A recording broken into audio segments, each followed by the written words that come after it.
আওয়ামী লীগের বেজ অনেক শক্ত এবং আমি মনে করি যে আওয়ামী লীগ আবার দাপটের সঙ্গে ফিরে আসতে পারবে। শেখ মুজিবের জায়গায় আছে, দেশকে স্বাধীন করার ক্ষেত্রে, দেশকে স্বাধিকার অর্জন করার ক্ষেত্রে তার যে ভূমিকা, এটাকে আপনি উপেক্ষা করতে পারবেন। এটা খুব গুরুত্বপূর্ণ। এক ক্ষমা কতবার চাইতে হবে? জামাত তো একবারও ক্ষমা চায় নাই। আমরা চেয়েছি, এবার তো প্রথম না। আওয়ামী লীগকে 96 ইলেকশন আগে ক্ষমা চায় নাই? চাইছে তো। 96 ইলেকশন আগে আওয়ামী লীগ সমস্ত প্রকাশ্যে বলছে যে আমাদের ভুল ভ্রান্তি হয়েছে, অনেক, আমরা ভুল ভ্রান্তি থেকে আপনাদের ক্ষমা চাই। তাদের ক্ষমা চাইছে। কাজে এটা না, মাহফুজুর রহমান যে কথা বলেছেন, যে কথা হলো যে শেখ মুজিবকে তারা মূল্যায়ন করতে পারে যদি তার উত্তরসূরিরা এই তার আচরণ নিয়ে ক্ষমা চান। এই জায়গাটা আমার কাছে মনে হয়েছে কনফিউজিং। এই জায়গাটা আমার হয়েছে সে ঠিক বলে নাই। ঠিক বলে নাই কেন? শেখ মুজিব যা করেছেন উনার কর্মকাণ্ডের জন্য ওনার বিচার হবে, কিন্তু মূল্যায়ন হবে, কিন্তু ওনার জন্য, ওনার কর্মকাণ্ডের জন্য ওনার উত্তরসূরিরা ক্ষমা চাইবেন, তারপরে আপনারা শেখ মুজিবকে মূল্যায়ন করবেন। এটা হয় না, এটা হয় না। মানে দাদার বিচার নাতির আচরণ দিয়ে করা যায় না। এটা হলো মূল কথা আর কি। কাজে ওটা ওখানে বলতে বলতে অনেক সময় মানুষ বলে ফেলায়। এটা হয়, হতে পারে এরকম, কিন্তু আমি এটাকে লজিক্যাল মনে করি না। আমার কথা হলো কি, তারা যেটা বলতে চাচ্ছে যে 71-এর পর 71 থেকে 75 পর্যন্ত এই দেশটাকে, মানে 72 থেকে 75 পর্যন্ত এই 3.5 বছর এই দেশটাকে আওয়ামী লীগ তখন যে সরকার ছিল তারা ভালোভাবে চালাতে পারেনি। ওই সময় মানুষের কষ্ট ছিল, দুর্ভিক্ষ ছিল, অমুক তমুক অনেক কিছু ছিল। কিন্তু সেটা তো শেখ মুজিব সরকারের আমাদের কথা। তার জন্য আজকের আওয়ামী লীগ ক্ষমা চাইতেও পারে, কোনো সমস্যা নেই। এটার সঙ্গে আমার কোনো সমস্যা। আওয়ামী লীগ বলেছিল আমরা পারি না। এবং বিএনপি এবং সরকার এদের অবস্থান মাঝে মাঝে সংযোজনমূলক, মাঝে মাঝে দ্বন্দ্বী। এটাই হওয়া উচিত আমি মনে করি। কিন্তু হয়তো পারে না কিছু করতে, অনেকগুলি ক্ষেত্রে অযোগ্যতা আছে। যেমন অনেকগুলি সংস্কার, তাদের তো মূল লক্ষ্য সংস্কার করা, ইলেকশন কমিশন করা, অনেকগুলি সংস্কার কমিটি করছে, যেগুলো আমার পছন্দ হয় না। আমার কাছে মনে হয়েছে অযোগ্য লোককে দায়িত্ব দেওয়া হয়েছে। এই লোকগুলি একদম আপনাদের মার্ক না, এবং এই লোকগুলি এই কাজে যোগ্য না, এরকম মনে হয়েছে কয়েকটা জায়গায়। কিন্তু আমার মনে যেটা হয় সেটাই যে চূড়ান্ত, তাও তো না, এর বাইরেও কিছু থাকতে পারে। আমি যেটা মনে হচ্ছে সেটা আমি বলেছি। কিন্তু তারা যে নিয়তটাই খারাপ, মনে করেন সরকার ইচ্ছা করে এইগুলি করতেছে, খারাপ খারাপ কমিশন করতেছে, যাতে নাকি কোনো সংস্কার করা মানে রিপোর্ট ভালো না আসে, এরকম বোধ হয় না। আমার ওরকম মনে হয় না। সরকার হয়তো মানে বুঝতে পারছে না যে কোন লোকটাকে নিতে হবে, সেটা একটা বিষয় হতে পারে। কিন্তু নিয়ত ঠিক আছে, এবং এই জন্য হয়তো অযোগ্য হলে পরে কমিটি হয়তো সেটা ভালো, আমরা এই প্রস্তাব পাবো না, আবার যোগ্য হলে ভালো প্রস্তাব পাবো। দু একটা কমিটি তো খুবই ভালো হয়েছে, সেগুলো থেকে আবার ভালো প্রস্তাব আশা করতেছি আমি মনে করি। এবং সেগুলো আসলে পরে তারপরে দেখা যাবে কি এই প্রস্তাবগুলো তো আলটিমেটলি যাবে আবার একটা পলিটিক্যাল পার্টির কাছে। তারা এটাকে কিভাবে বাস্তবায়ন করবে, কি করবে না করবে, সেগুলো কিন্তু দেখার ব্যাপার আছে। কাজে আমি খালি সংস্কার কমিটিগুলোতে একটা কথা ভাবি, একটা কথা বলি, সেটা হলো এই কমিটিগুলোতে রাজনৈতিক দলের প্রতিনিধি নেওয়া উচিত ছিল, রাখা উচিত ছিল একজন দুজন করে, তাতে খুব একটা ঝামেলা হতো না। সেটা তারা কেন রাখে নাই আমি জানি না। পলিটিক্যাল পার্টি, এনজিওদের, সুশীলদের দেওয়া সাজেশন অনুযায়ী দেশ চালাবে, এটা আলটিমেটলি শেষ পর্যন্ত হবে বলে আমি মনে করি না। বাংলাদেশের সবচেয়ে পুরনো এবং অন্যতম বৃহত্তম দল হলো আওয়ামী লীগ। এই আওয়ামী লীগকে বাদ দিয়ে বাংলাদেশকে কল্পনা করাটা অনেকটাই কঠিন। অভ্যুত্থান পরবর্তী সময়ে আমরা দেখলাম যে আওয়ামী লীগ কোণঠাসা এবং মাঠেও নেই। গত 15 বছরে ফ্যাসিবাদী শাসনের দায়ে তাদের বিচারের দাবি রয়েছে জনগণের মধ্যে। কিন্তু আওয়ামী লীগ রাজনীতিতে যদি পুনর্বাসিত হতে চায়, তা কিভাবে সম্ভব হতে পারে এবং কোন প্রক্রিয়ার মধ্যে দিয়ে গেলে আওয়ামী লীগ শুধরাতে পারে? এক্ষেত্রে রাষ্ট্রের ভূমিকাটাও যদি একটু, এই লেয়ারটাকে বাদ দিয়ে তারপরে কিন্তু আওয়ামী লীগের নেতৃত্বের অভাব হবে না। আওয়ামী লীগ অনেক বড় দল, অনেক নেতা এখানে আছে।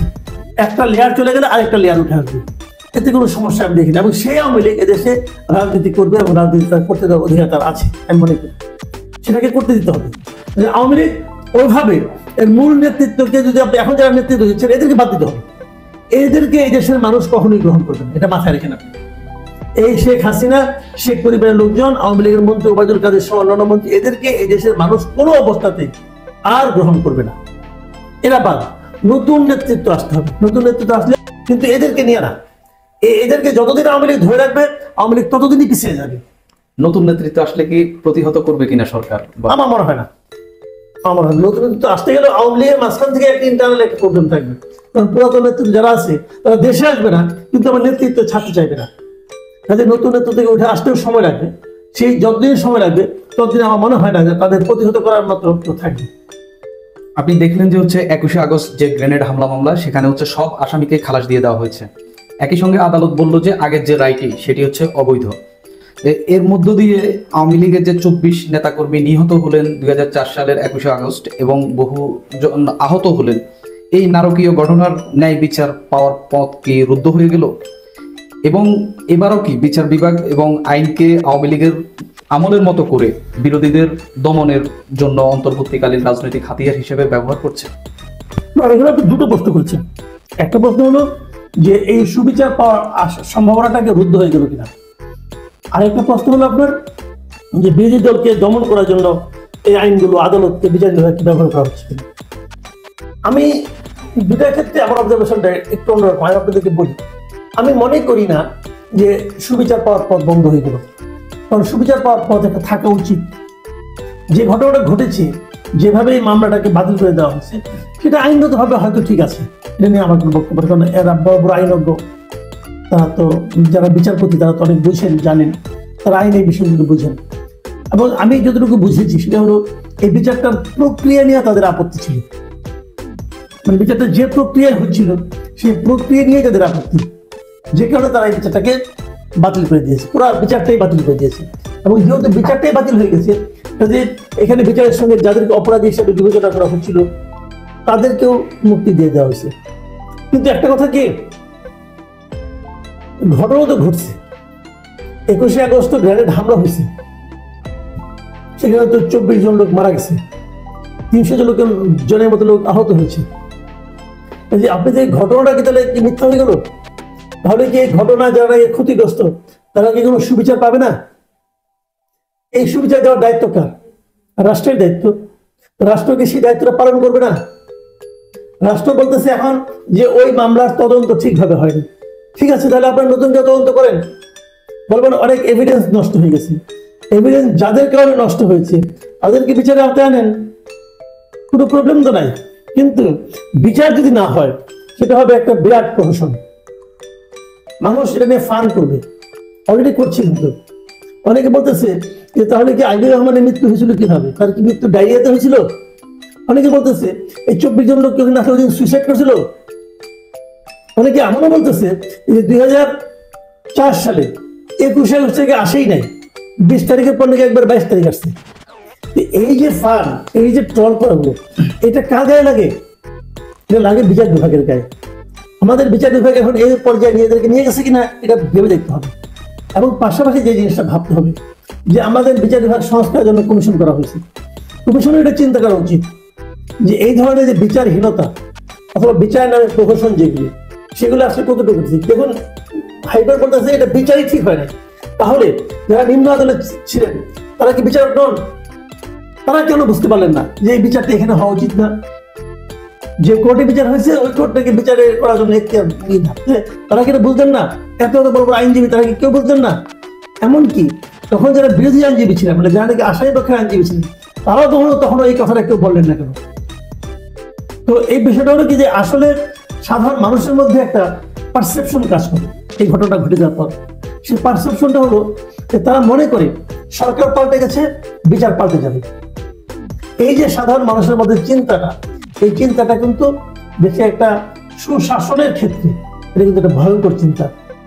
মানুষ মনে করে মানুষ আসলে একসময় সুবিচার হয়তো নাও পেতে পারে, যত বড় অন্যায় হোক, যদি সুবিচার দিতে না দিয়ে সরকার এখানে ইনভলভ হয়ে যায়, যদি রাজনীতি এখানে ইনভলভ হয়ে যায়, তাহলে সুবিচার মানুষ নাও পেতে পারে। এই ধরনের একটা ধারণা মানুষের মনে যত দিন যাচ্ছে ততই দৃঢ় হয়ে যাচ্ছে। আমরা দেখলাম যে মমতা ব্যানার্জি পশ্চিমবঙ্গের মুখ্যমন্ত্রী, তিনি একটি বক্তব্য দিয়েছেন। সেখানে তিনি বললেন যে বাংলাদেশে একটি বিশৃঙ্খল পরিস্থিতি বিরাজ করছে এবং এখানে শান্তিরক্ষী, জাতিসংঘের শান্তিরক্ষী যে যারা রয়েছেন তাদেরকে এখানে মোতায়েন করা উচিত এবং প্রধানমন্ত্রী নরেন্দ্র মোদী যেন এটিতে হস্তক্ষেপ করেন। আপনি কি মনে করেন যে বাংলাদেশে আসলে শান্তিরক্ষী মোতায়েনের মতো সেরকম পরিস্থিতি তৈরি হয়েছে কিনা? যদি না হয়ে থাকে তাহলে এমন কথা কেন বলছেন এবং বাংলাদেশ আর ভারতের সম্পর্ক এখন কোন অবস্থানে রয়েছে? দেখেন, আমি মনে করি মমতা বন্দ্যোপাধ্যায়ের এই কথাটা টোটালি কূটনৈতিক শিষ্টাচার বহির্ভূত কথা। তিনি এভাবে কথা বলতে পারেন না। উনি পাগলামি ছাগলামি মাঝে মাঝে করেন, যা করেন ওনার দেশের লোক যদি মেনে নেয় ওনারা নিতে পারেন, আমাদের কোনো আপত্তি নেই। কিন্তু ওনার পাগলামি ছাগলামি যদি আমাদের দেশকে লক্ষ্য করে হয় তাহলে এটা আমরা তীব্র প্রতিবাদ জানানো উচিত। আমি মনে করি আমাদের সরকারের এই সমস্ত কথার তীব্র প্রতিবাদ করা উচিত। এটা কোনো সুস্থ মানুষের কথা হতে পারে না। আমাদের এখানে যিনি জাতিসংঘ শান্তি রক্ষা বাহিনী আনতে বলছেন, কেন? কি হয়েছে দেশে? কি হয়েছে?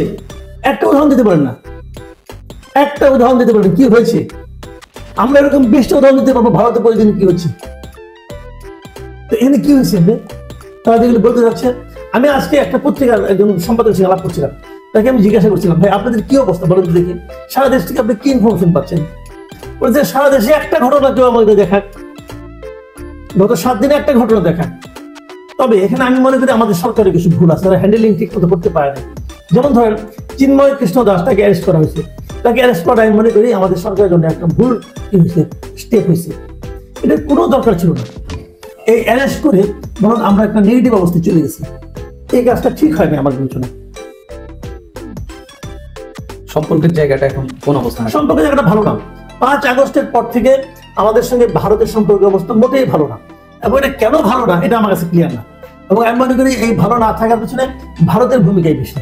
ভারত কেন যেন শেখ হাসিনার বিদায়টাকে মেনে নিতে পারছে না।